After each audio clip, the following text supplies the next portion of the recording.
Hi everyone. Today, I'll be talking about the post-Cold War world and John Tomlinson's view on globalization and cultural imperialism. After the Cold War ended, the world entered a new era.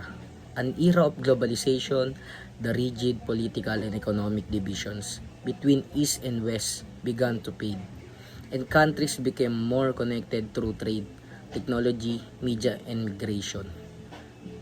In this new global landscape, the nation state, which used to be the main center of power, became less dominant. Decisions, influences, and even culture started flowing across borders more freely. The global economy, multinational corporation, and digital communication networks began shaping people's lives. Beyond the control of individual governments, now, this is where John Tomlinson's perspective becomes very interesting. He argues that globalization has replaced the idea of cultural imperialism. During the Cold War, cultural imperialism referred to how powerful nations, especially Western ones, spread their culture, values, and lifestyle to less powerful countries. This often happened through movies, media, and products, creating a kind of cultural domination. However, Tomlinson says that globalization is different. He believes that globalization doesn't have the same clear direction, intent, or central power that culture imperialism had. Instead of one culture dominating others, globalization is more like a web of interaction, cultures influencing each other in many ways. In other words, globalization is not a planned effort to control other cultures, but a complex process of a connection and exchange.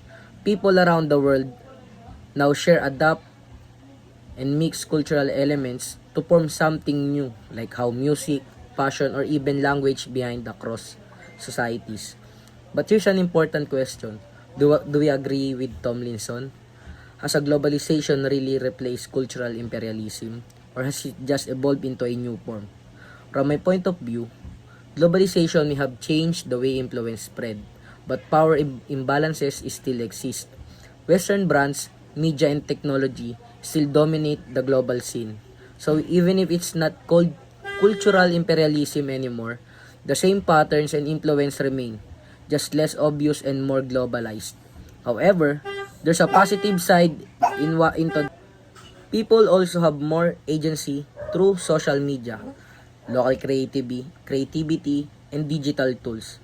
Cultures can now respond, reshape, and even challenge global influences. This makes globalization a two-way process, not just a one-sided domination. The post-Cold War world gave rise to globalization, a system that connects us, but also challenges us to maintain our cultural identity.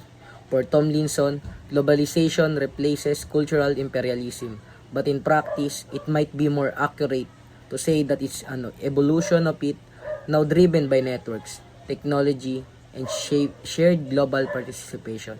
That's all. Thank you.